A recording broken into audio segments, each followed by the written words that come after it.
Hey, how you doing, everybody? My name is Soul, and today I am talking about Spider-Man 2, the 2004 version. It's still weird that I have to clarify which Spider-Man I'm talking about when I'm talking about Spider-Man 2, the Sam Raimi one. And I'm not gonna lie, this I believe is my favorite Spider-Man movie. I want to watch the rest before I confidently say that, but based off my memory of my distant memories of watching these films scattered throughout the years of my old age, yeah, I think this one kind of stacks up to be the best. And there's a number for reasons of that. One, Spider-Man 1 and 2 really feel like they are so tied together and such a important sequel. This feels like one of those sequels that really needed to happen, but at the same time, each film is its own individual story and has individual payoffs and accomplishments, but they still introduce plot threads in the first film that go into this one. And this film even introduces plot threads that are resolved in the third movie. Whether you think that was accomplished well or not in the third movie, that is, up to you. I still have yet to see Spider Man 3 in so long. I don't really want to, jump the gun. But first off, the probably best part of this film is Doc Ock. And there's a reason why when I think of good Spider-Man villains, the first guy I go to is Doc Ock. He really is the Joker of the Spider-Man universe for a guy like me whose biggest Spider-Man lore is the Sony PS4 game and this film. And that's because Doc Ock really feels like a good clash for Spider-Man because Spider-Man's going through the same story that he was in the last film. He is only now, instead of being in high school, he's living on his own. He has to balance school, job, life with friends and family, being Spider-Man on top of that. And he looks at Doc Ock, right? And Doc Ock is doing everything perfectly. And he doesn't have any secret identity. He's just out and open. He's like Iron Man. He's just, hey, I'm fucking killing it out here. He's the rock star scientist Peter always wanted to be. And the fact that he's able to create something with that it is supernatural. But that's the thing. They're two similar characters just going down different routes. And basically, the message of the film, if I had to pick one, was don't let your crafts or your ambitions destroy everything around you. Because that's what Doc Ock does in this film. The people around him suffer because he went a little stir crazy in what he was obsessed with, and that ultimately was his downfall. Peter in this film puts down being Spider Man. He gives it up just in time to really get the spark back, become Spider Man again, save the day. And I think that's what this film is about. And that's why I love Doc Ock. On top of that, just his arms, um, a lot of it, they're not just cutting to CGI at the first opportunity. They're actually trying to get this guy on wires doing fun stuff. If you watch the bloopers for this film, it's actually kind of funny. Just they're just trying to do basic things, like he's trying to drink coffee with them, and it's just it was a lot harder to operate stuff like that, but it feels so real in those moments, and when you get into a big fight, yeah, there is computer graphics, but it does look better than the first movie, and on top of that, there's enough real elements that it all has more impact than a Marvel movie in a lot of instances. There are some instances that look a little aged, but besides that, Spider-Man's still flying around the city. He's jumping around doing his thing. That looks as good as ever. There's still all the fabulous tropes. He has to save Aunt May. He has to save Mary Jane for the umpteenth time, which we can talk about her now.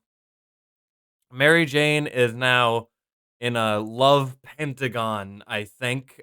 She's got four different. She got Peter. She just got a relationship with James Franco. Has a crush on Spider Man. She's getting married to some other guy, and you understand her reasoning for not really committing to any of these people. She wants Peter, but Peter won't commit to her, and that can be very frustrating. As frustrating as Mary Jane is for being wishy washy, Peter for being the stoic look in your eyes, I don't love you, even though I secretly do. That can be a little bit frustrating. I would have tweaked some of the Mary Jane and Spider-Man moments in this film. I do like Mary Jane, and I think a big part of that is just Kirsten Dunst killing it. I think she is portraying the character wonderfully. It's just a character that's hard to write because they are the embodiment of character who is a damsel in distress, has fleeting emotions. There's this big wedding ceremony in the back end of this film, and it's kind of treated like a fucking joke. She's getting married to this guy that isn't even like a bad guy, but like you don't give a shit about him, so just fuck his feelings and all that. That's all really weird, but when you're just having Peter and Mary Jane doing the lovey-dovey superhero meets damsel in distress stuff, they do that well. I don't think it should have been the backbone of this film, but they had to do it at some point, and I think a lot of it is good. And I think my favorite parts of this film are just Peter dealing with Spider-Man. I love him like having to deliver pizzas, and then he's just getting his ass kicked by the Daily Bugle, and then he has to fucking pay rent, and he's getting yelled at about that, and then Aunt May is like looking down on him because he's telling the truth, and he's just trying to do his fucking best, and that's what Spider-Man is all about: getting shit on and doing nothing in return. But that's your responsibility, and you have to live up to it. Yeah, he's a real member of capitalism, that Spider-Man guy. And Sam Raimi, there's certain choices in this film. Like, I know that whenever they filmed Peter on the train, uh, they wanted to show his face, and he's in a lot of anguish. But Toby Maguire looks fucking goofy. Like he's still like the boyish, nerdy guy. I think he really nailed Spider-Man down. Like in the first film, we were still trying to find like how awkward is he, and I think we finally found that right amount of awkwardness. And the third film is going to ruin that, trust me. But Sam Raimi wants to take Spider-Man's mask off at any point in this film, and that is a real big red flag considering like his identity is now more crucial now more than ever because he keeps going on about, oh, I don't want people to know who I'm dating because then they're gonna be in danger and my loved ones will be in danger. It's best if nobody finds out. Aunt May can't find out. Uncle Ben can't find out because he's fucking dead. And yeah, that's his mentality. But then, like, he's like, "Ow, I have a crumb on my mask. Let me just pull it off. Oh no, I scraped my chin. Let me just pull my mask off. Oh no, the bad guy is wanting to make eye contact with me, but I have this stupid fucking mask on. Let me." And he just keeps taking his mask off. And we get it. Toby Maguire is under there. We don't need to see that every single time.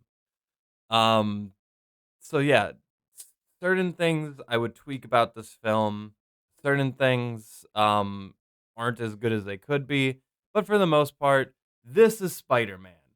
This is everything I love about Spider-Man, flying around the city, trying to be the best him he can be. Great villains. You have a lot of actual good funny moments in this one. Between J.K. Simmons and that one scene where he's in an elevator, the comedy actually is pretty good in this one. And you have other plot threads. You have James Franco as Norman Osborn. And I think this is probably the best of the three because we have just that right amount of Norman. Because in the first film, he's kind of like this slacker douchebag that suddenly is dating Mary Jane, and James Franco isn't like great at that yet. But in this film, he's just like he's like a billionaire in the making. He thinks he's hot shit. He's throwing shade at Peter at any point he can, but he's still friends with him at the end of the day. And this is a spoiler, so fast forward for spoilers. But when he finds out that Peter is Spider-Man, he doesn't just pull the knife on kill him right away. He wrestles with his emotions for a little bit. And if you've seen the sequel, to his conclusion is, "Oh, I'm just gonna kill Peter then." But he is wrestling with that. It's not just a one-to-one. There is actual conflict there, and that's what I like about Norman. in these films, and the fact that he's, like, big money shot right now and he's trying to be in his dad's footsteps, yeah, I think there is interesting things going on there. And then at that point, you can kinda just copy and paste all the things I liked about the first film. I really enjoy the suits. I enjoy the nostalgia from the PS2 games. I like the big campy superhero stuff. I like the big vague speeches that about importantism and there's a hero in all of us. You're not Superman. I like all that stuff. It's super cheesy and it's one of those comfort movies. I think I could watch Spider-Man 2 like every year and still not get sick of it. I still love New York City. I still love everything that they're able to accomplish. I think they just did the first movie even better and they got more of what I like about Spider-Man in the process. Again, this is my favorite Spider-Man film, but like it's weird. All the Spider-Man films are like 8 out of 10 for me. Like they are literally I need to watch Amazing Spider-Man 1 and 2 again because I don't know if those are in there, and Spider-Man 3. So it's like a rough range between 7s and 8s. But Spider-Man 2 is like an 8.9, and then I was like, you know what? Because an 8.9 is still an 8 to me. But I think Spider-Man 2 just reaches that cusp by the skin of its teeth. I'm going to give Spider-Man 2 a 9 out of 10. You can put it in the Hall of Fame of all my favorite films. I love Spider-Man 2. And yeah, that's really all I gotta say about this one. Again, I'm gonna hopefully review as many Spider-Man films as I can before No Way Home. So please check them all out. Let me know your thoughts down below of this film and the others. And until next time, with that, I leave you.